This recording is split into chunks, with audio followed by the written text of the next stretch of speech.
Hello everyone. In this video, we are going to cover the Hindu editorial analysis and vocabulary session in Tamil. இது May 12, 2021க்கான editorial session. A matter of concern. இந்த டாப்பிக்கில் என்ன சொல்லியிருப்பாங்கன்னா, world health organisation வந்து variants of virus, அந்த COVID-19 வைரஸோட நிறைய variants இருக்குது, அதெல்லாம் வந்து கேட்டகரைஸ் பண்ணியிருக்காங்க. வேரியன்ட்ஸ் ஆஃப் கன்சர்ன் அப்படின்னு சொல்லி ஒன்று, அப்புறம் செவரல் வேரியன்ட்ஸ் ஆஃப் இன்ட்ரெஸ்ட் அப்படின்னு சொல்லி பண்ணியிருக்காங்க. வேரியன்ட்ஸ் ஆஃப் இன்ட்ரெஸ்ட்டில் ஒன்லி 3 டைப் ஆஃப் வைரஸ் மட்டும்தான் சொல்லியிருக்காங்க. மீதி எல்லாமே வந்து வேரியன்ட்ஸ் ஆஃப் கன்சர்ன் அந்த டைப்பு கீழே போயிடுது. யூகேயில் இருக்கிறது, சவுத் ஆஃப்ரிக்காவில் இருக்கிறது, பிரேசில், இது எல்லாத்துக்கும் தனித்தனியாக வந்து வேரியண்ட்டோட அந்த இது B.1. இந்த மாதிரி கேட்டகரைஸ் பண்ணியிருக்காங்க. மார்ச் பாதியிலிருந்தே வந்து பரவன அந்த வைரஸ் வந்து நம்ம இந்தியாவில் பரவன வேரியண்ட் பேர் வந்து B.1.617 இதுதான் வந்து பரவியிருக்கலாம்னு சொல்லி சொல்கிறாங்க. இது வந்து மேபி தான் சொல்லியிருக்காங்க.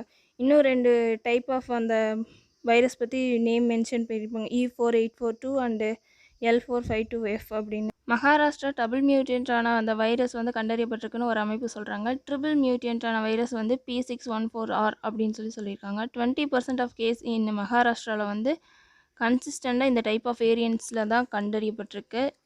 ஏப்ரல் ஸ்டார்டிங்கில் வந்து எல்லா வகையான வைரஸையுமே வந்து B.1.617 அந்த கேட்டகரிஸில் தான் பண்ணியிருந்தாங்க.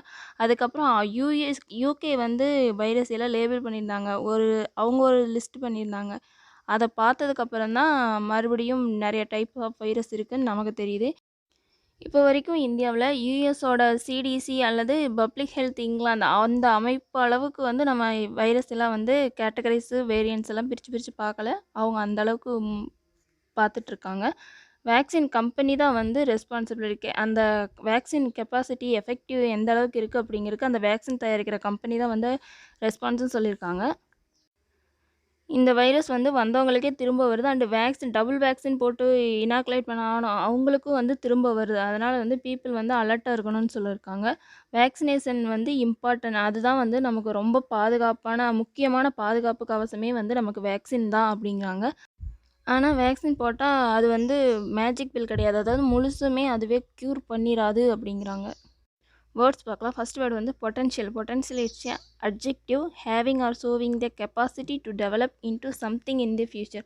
பொட்டன்ஷியல்னா திறமை, அதெல்லாம் சொல்லலாம். உனக்கு அந்த பொட்டன்ஷியல் இருக்குது, நீ பிற்காலத்தில் நல்லா வருவ அப்படின்னு சொல்கிறோம்ல, அதுதான். பாசிபிள், ப்ராபபிள் இதெல்லாமே சினானிம் சொல்லலாம். Example, a campaign to potential customers. நல்ல திறமையான கஸ்டமர்ஸுக்காக ஒரு அந்த திறமையான கஸ்டமர்ஸோட சப்போர்ட்டுக்காக ஒரு கேம்பெயின் வந்து உருவாக்குறாங்க. நெக்ஸ்ட் வந்து டயக்னோஸ்டிக். இது வந்து adjective. Characteristic or indicative of a disease. ஒரு நோயோட அறிகுறி தென்படுறது இல்லாட்டி அதோட கேரக்டரிஸ்டிக்கை பற்றி சொல்கிறது தான் வந்து டயக்னோஸ்டிக். சிம்டமேட்டிக், அறிகுறிகள். Example, doctors depend on accurate diagnostic tools. அவங்களுக்கு அக்யூரேட்டாக அந்த நோயை கண்டறிகிற சிம்டம் கண்டுபிடிக்கிற அந்த கருவி இருந்தால் தான் வந்து என்ன டிசீஸ்ன்னு வந்து டாக்டர் சொல்லுவாங்க. அதை சார்ந்து தான் அவங்க இருக்காங்கன்னு சொல்கிறாங்க. நெக்ஸ்ட் வந்து கன்சார்டியா. கன்சார்டியா இஸ் எ நவுன். இது வந்து கன்சார்டியம், அதோட ப்ளூரல் ஃபார்ம் தான் வந்து consortia. A group of companies, organisation etcetera that have joint together to work on a particular project. ஒரு குறிப்பிட்ட நோக்கத்திற்காக ஒரு சில கம்பெனி, ஆர்கனைசேஷன் எல்லாம் சேர்ந்து அந்த நோக்கத்திற்காக செயல்படுறது, ஒரு கூட்டமைப்பு, அதுக்காக ஒரு அமைப்பு மாதிரி வச்சுக்கிறது, அது பேர் தான் consortium. Example, a consortium of textile manufacturers. துணி அந்த ஆலைகளுக்காக ஒரு அமைப்பு வச்சுருக்காங்க, அவங்களோட நஷ்டம் லாபம் இதுக்காக ஒரு அமைப்புன்னு வச்சுக்கலாம். எப்படி இந்த டெக்ஸ்டைல் கம்பெனியை இது பண்ணலான்ட்டு. Next word prevalence. Prevalence is a noun. இது வந்து பரவல்னு அர்த்தம். எந்த இது வந்து ஒரு டிசீஸ் வந்து பரவி கிடக்குது அப்படின்னா அதை வந்து ப்ரிவலன்ஸ் ஆஃப் டிசீஸ்ன்னு சொல்லலாம். It refers to the number of cases of disease that are present in a particular population at a given time. ஒரு குறிப்பிட்ட காலத்தில் ஒரு குறிப்பிட்ட நம்பர் ஆஃப் கேசஸ், எந்த நோய் பரவி இருக்கோ அதை பற்றி சொல்கிறது தான். Example, the prevalence of obesity in adults. இப்போ வந்து நிறைய அடல்ட்ஸுக்கிட்ட ஒபிசிட்டி தான் வந்து அதிகமாக பரவலாக காணப்படுது, அதுதான் வந்து சொல்லிடுறாங்க. நெக்ஸ்ட் வேர்டு வந்து afflicted. Afflicted is a adjective. அஃப்ளிக்டட்னா பாதிக்கப்படுறது, தாக்குதல். Troubled, bothered, burdened, distressed, strained, ரொம்ப கஷ்டப்படுறது. Example, aid will be sent to the afflicted areas. பாதிக்கப்பட்ட இடங்களுக்கு வந்து உதவிக்கான பொருட்கள் வந்து அனுப்பப்படும் சொல்கிறாங்க. நெக்ஸ்ட் வேர்டு வந்து strain. Strain is a noun. இது வந்து வெர்பாக இருந்துச்சு அப்படின்னா ரொம்ப கஷ்டப்பட்டு ஸ்ட்ரெயின் பண்ணி வேலை பார்க்குறாங்க, அதெல்லாம் ஸ்ட்ரெயின்னு சொல்லலாம். இந்த இடத்துல நவுனு. இந்த நவுனில் என்ன சொல்லியிருப்பாங்கன்னா டைப்ஸு சொல்லியிருப்பாங்க. டைப்ஸ் ஆஃப் வைரஸ், அந்த வேரியண்ட், மியூட்டன்ட், கைண்ட், வெரைட்டி இதெல்லாம் தான் வந்து ஸ்ட்ரெயின்னு சொல்லியிருக்காங்க. Example, a high yielding strain of winter wheat. குளிர்கால அந்த கோதுமை வந்து அதிகமான மகசூல் தரும்னு சொல்கிறாங்க. நெக்ஸ்ட் வேர்டு வந்து ஆன் ஒன்ஸ் டோஸ். இது வந்து ஃப்ரேஸு. அலர்ட்டாக இருக்கணும்னு சொல்கிறது. நல்ல அவேக், விழிப்போடு இருக்கணும், ரெஸ்பான்சிவாக இருக்கணும்னு சொல்கிறாங்க. Example, inflation which deflates the value of stocks and bonds also keeps investor on their toes. பணவீக்கத்தினால வந்து ஸ்டாக்ஸ், அந்த பத்திரம், அந்த பாண்டு இதெல்லாம் வச்சுருக்க அந்த இன்வெஸ்ட் பண்ணியிருக்காங்களா அவங்கெல்லாம் வந்து நல்லா அலர்ட்டாக இருக்கணும். அதாவது திவாலாகிற மாதிரி தெரிஞ்சுன்னா நம்ம மணி, நம்ம டெபாசிட் எல்லாம் போய் திரும்ப வாங்கிட்டு வந்துடும், இல்லாட்டி நம்ம திவாலாயிருவோம். அதுதான் வந்து ஆன் தயர் டோஸ். நம்மளோட ஓன் ரிஸ்கில் தான் வந்து நம்ம அதெல்லாமே டெபாசிட் பண்ணுறோம், அதுதான் சொல்கிறாங்க. Next topic losing trust. இது வந்து நேபாளோட அந்த ஆட்சி அமைப்பை பற்றி சொல்லியிருப்போம். நேபாள் பிரைம் மினிஸ்டரோட கட்சி வந்து இன்னொரு கட்சி கூட சேர்ந்து 2 பேர் ஜாயின் பண்ணி தான் வந்து ஆட்சியை பிடிச்சிருப்பாங்க.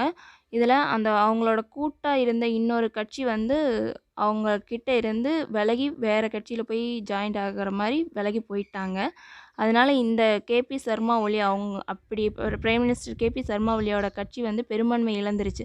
அதனால் அவங்க இனி பிரைம் மினிஸ்டர் பதவியிலிருந்து விடுவிக்கப்படுறாங்க. அடுத்து நெக்ஸ்ட் யார் பிரைம் மினிஸ்டர் அப்படிங்கிற ப்ராசஸ் வந்து போய்கிட்டு இருக்கு. இதுக்குள்ள கம்மிங் தேர்ஸ்டேக்குள்ளே யார் வேணாலும் இதுக்கு அப்ளை பண்ணலாம். அப்ளை பண்ணி அந்த 30 நாளுக்குள்ளே வந்து அவங்க அந்த கட்சியோட பெரும்பான்மையை நிரூபிச்சிட்டாங்க அப்படின்னா அவங்க பிரைம் மினிஸ்டர் ஆகலாம். அப்படி இல்லைன்னா கேபி சர்மா ஒலி அப்படிங்கிற அந்த பிரைம் மினிஸ்டரே வந்து திரும்ப இதுக்கு அப்பீல் பண்ணலான்னு சொல்கிறாங்க.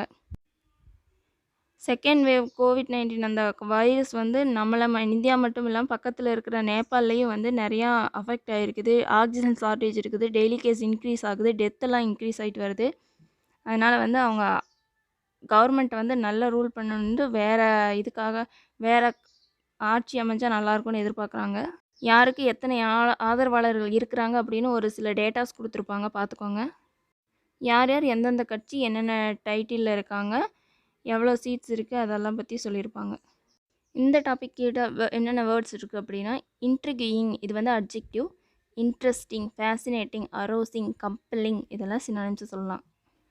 ரொம்ப கேட்க ரொம்ப இன்ட்ரெஸ்டிங்காக ட்விஸ்ட் மேலே ட்விஸ்ட்டாக போகுது இந்த கதைன்னு சொல்லி இன்ட்ரெஸ்டிங்காக கேட்குறோம்ல, அதை சொல்லலாம். புதிராக இருக்குது, அடுத்து என்ன நடக்கும்னே தெரியல, அந்த அளவுக்கு இருக்கிறத இன்ட்ரிகியிங் சொல்லலாம்.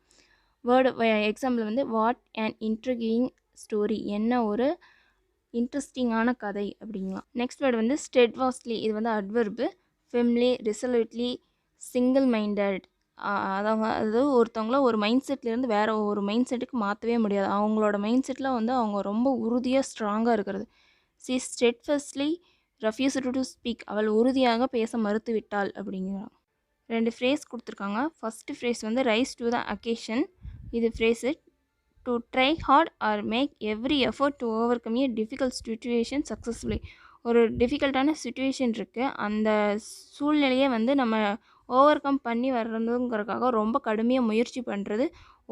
நம்ம போடுற ஒவ்வொரு எஃபர்ட்டுமே வந்து அந்த இதில் இருந்து முழுமையாக சக்ஸஸாக நம்ம வெளியில் வரணுங்கிறதுக்காக போடுறது. அதை தான் வந்து rise to the occasion. Example, the champion is known to rise to the occasion. சாம்பியனுக்கு தெரியும் எவ்வளோ கஷ்டப்பட்டு உழைச்சா நம்ம சக்ஸஸ்ஃபுல்லாக ஃபஸ்ட்டு சாம்பியன் ஆகலாம் அப்படிங்கிறது, அந்த சாம்பியனுக்கு அதோட கஷ்டம் தெரியும் அப்படிங்கிறாங்க.